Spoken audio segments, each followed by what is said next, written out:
संपदा चल, मी भांडी आवरून घेते, तू ओटा पुसून घे आणि नीट पुस, नाही तर मग मुंग्या येतात तिकडे. किती वेळा सांगितले पेस्ट कंट्रोल करून घेत जा, कधी ऐकलंय का माझं? अगं केवढी मोठी बाग आहे आपली बाहेर, उपयोग होणार आहे का त्या पेस्ट कंट्रोलचा? आई प्लीज ग, मला ना जेवल्यावर हे सगळं करायला खूप कंटाळा येतो. आणि काकू कुठे आहे? ती कधी येणार आहे? अगं कधीतरी जाते ती माहेरी, येईल उद्या सकाळपर्यंत. आणि नेहमी करते ना ती. बरं संपदा, थोडासा साबण घे, हा ओटा चिकट झालाय. ए नाहीये, मी तात्पुरतं पुसून देणार आहे पाण्याने. काकू येणारच आहे ना सकाळी, ती पुसेल तिचं तिचं. संपदा हा स्वभाव बरा नाही. स्वानंदी पण दिवसभर काम करत होती, पण तिने एकदाही भुणभुण नाही केली तुझ्यासारखी. प्लीज आई बास, मला आता स्वानंदीचं कौतुक ऐकायचं नाही. फार हुशार आहे ती, सगळ्यांसमोर उगाच पुढे पुढे पुढे पुढे करते, म्हणजे सगळ्यांना वाटेल की किती काम करते आणि सगळे इम्प्रेस. मग जाते नील बरोबर भटकायला. अगं पण मग तू पण जा ना महेश बरोबर, तुला कोणी अडवलंय? आई मला आवडत नाही हातात हात घालून बागेत फिरायचं, चौपाटीवर जाऊन समुद्र बघत बसायचा. महेशला पण ना शॉपिंग आवडत नाही. मला ना हल्ली तो बाहेर खायला पण घेऊन जात नाही. अगं काय तर म्हणे लग्नाच्या आधी मला वजन कमी करायचं. अगं मग चांगलंच आहे की, कशाला तक्रार करतेस? ती स्वानंदी बघ किती समाधानी आहे. पुन्हा स्वानंदीचं कौतुक सुरू? आई तू एक काम का नाही करत, मला ना स्वानंदीच्या नावाचा अभंग लिहून दे, म्हणजे रोज सकाळी उठल्यावर आंघोळ केल्यावर ते अभंग गात बसेन मी. स्वानंदी अशी, स्वानंदी तशी, स्वानंदी अशी. अगं तुला सकाळी देवाला नमस्कार करायला तरी वेळ असतो का ग? नसतो, कारण फुल टाइम जॉब करते ना मी, तिच्यासारखं शिकवणी नाही करत. हे बाई, शिक्षकाच्या नोकरीत किती कष्ट असतात ना ते मला विचार. मी सांगते तुला, एक तर खूप बोलावं लागतं, परत ती खडूची पावडर घशात जाते आणि बोलून बोलून एनर्जी वेस्ट होते. तुमची एनर्जी वेस्ट होते आणि मी काय ऑफिस मध्ये जाऊन झोपा काढते का?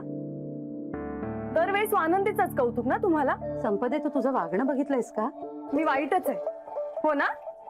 हे बघ, एवढं करून जरी काही फरक नसेल ना पडणार तर मी करणारच नाही आता. एक नंबरची कामचुकार आहे ही मुलगी. निमित्त मिळालं गेली काम टाकून. माझ्याच मेलीच्या लक्षात राहत नाही, हिच्या समोर स्वानंदीचं कौतुकच करायला नको. भारी विचित्र स्वभाव आहे हिचा. यामुळे दोन बहिणींच्यात दुरावा नको यायला. देवा, असा दिवस मला दाखवू नकोस बाबा. हे थकलीस म्हणून आईने झोपायला पाठवलं ना तुला? बसलीस का अशी? झोपते अगं. हा झोप, खाली झोपायचं. मी आज वर झोपणार आहे एकटी. बरं झालं सायली आणि जुईली पण नाहीयेत, काकू घेऊन गेलीये त्यांना. नाही तर सतत त्यांची कटकट, इतके आगाऊपणा करतात ना. ताई काय झालंय? तू का चिडलीयस? तुला काय करायचंय? तुला ना सगळ्यांना मस्का मारून सगळ्यांशी गोड गोड बोलून छान. मी ना लहानपणापासूनच वाईट आहे. हा, तू आईला मदत करायला गेली होतीस ना? नाही केली मग? तेव्हा तशी मदत मी करायची आणि तुझं कौतुक ऐकायचं, याचा राग येतो मला. खरंच मी एवढे वाईट आहे का ग? आई अगं तू अजिबात वाईट नाहीयेस. उलट तुला कोणी बोललं ना की मलाच वाईट वाटतं. भासा भास, एवढं गोड गोड बोलते सगळं.